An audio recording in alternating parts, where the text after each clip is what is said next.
Adeline Weber cradles a family heirloom, delicately sewn out of tanned caribou hide, the beading intricately stitched. These moccasins will be with Weber when she meets the Pope in Rome this week. I'm going to bring this little pair of moccasins. My mother made these many years ago, and my 3 children have worn them. And I just thought, if I take this, that it'll comfort me. Weber is a member of the Teslin Tlingit Council, a self-governing First Nation in Yukon.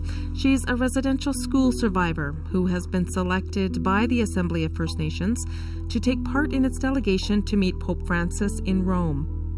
It's important to me and it's important to my family that we at least have some closure. Weber and her 8 siblings attended residential school. One of her brothers never made it home from Tlucha Residential School in Carcross, Yukon. When he was about 6, he died in the residential school. We found out that he had measles, and he's buried in Carcross, but we don't know where his grave is, and my mother never ever knew where that was.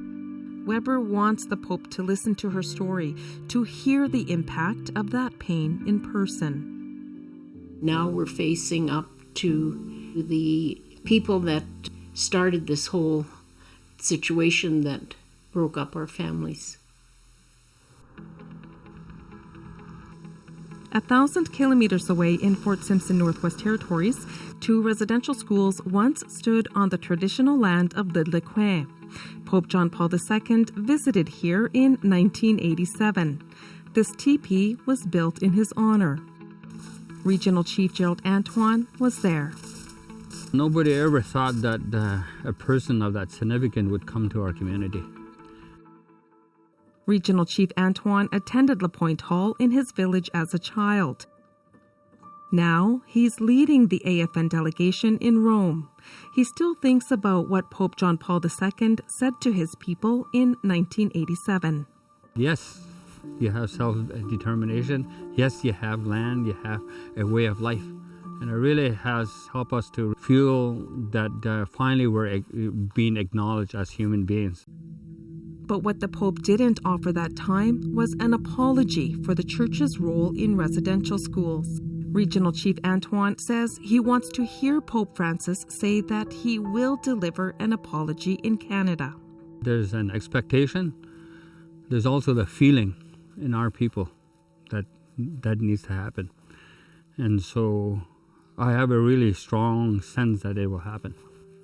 The apology is call to action number 58 in the Truth and Reconciliation Commission's final report. Pope Francis has committed to visiting Canada at some point to work on reconciliation. It was quite a controversial call to action internally, even among the commissioners, because we also heard many survivors say, I have never set foot inside a church. Since I left residential school, I never intend to set foot inside a church again. But we also heard from many survivors who said that the church had actually played an important role in their healing, that their traditional culture and spirituality was very important to them, but so too was the church and their connection to the church. This isn't the first visit to the Vatican made by survivors of residential school. In 2009, Pope Benedict invited a Canadian delegation for a private meeting to discuss their experiences with the Indian residential schools. I prefer to say that I was kidnapped in broad daylight right in front of my parents by a Roman Catholic priest in August of 1958. Going to a residential school, very foreign to our Inuit culture, Inuit customs and traditions, was very, very traumatic also. Peter Elnuck was part of the 2009 delegation, but not part of the private meeting with the Pope. He says at that time, Pope Benedict was to make a statement of reconciliation, to acknowledge that Indian residential schools are to blame for the loss of culture. That he understands the pain and suffering that's been endured. That he is sorry that we were forced into this tragic situation. But there was no formal apology from the Pope. I came away feeling empty coming back to Canada at that point, because I never feel that he made a statement of reconciliation to the Indigenous people of Canada. And I still feel that way today from that experience. Ilnuk is not going to this meeting in Rome, but he does have high expectations of this visit. Look, there was a cultural genocide by the Roman Catholic Church. The Roman Catholic Church has to admit for its role for cultural genocide to the Inuit of Canada. That is the purpose that I would like to see this delegation going to Rome to speak to Pope Francis about.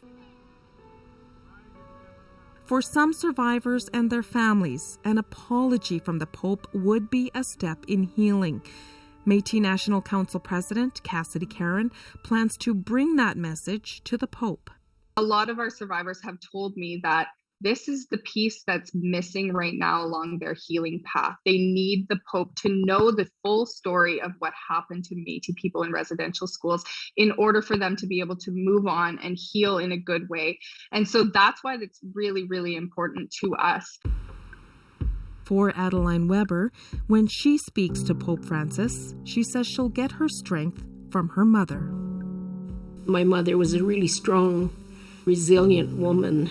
I wouldn't have been able to do what she was able to do with all her children taken.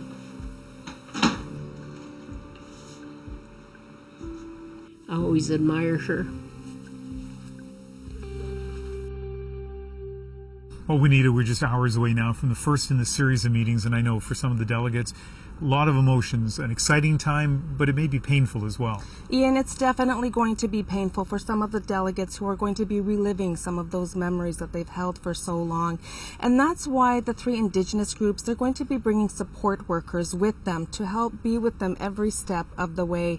And Ian, we saw that some groups, some delegates are bringing sentimental items with them, like Adrienne Weber, who we just saw in my story. She's going to be taking with her the beaded caribou hide moccasin slippers that her mother made for her and her children so many years ago. All right, well, lots of stories still to report. Look forward to hearing from you again tomorrow night. Thanks. Thanks, Ian.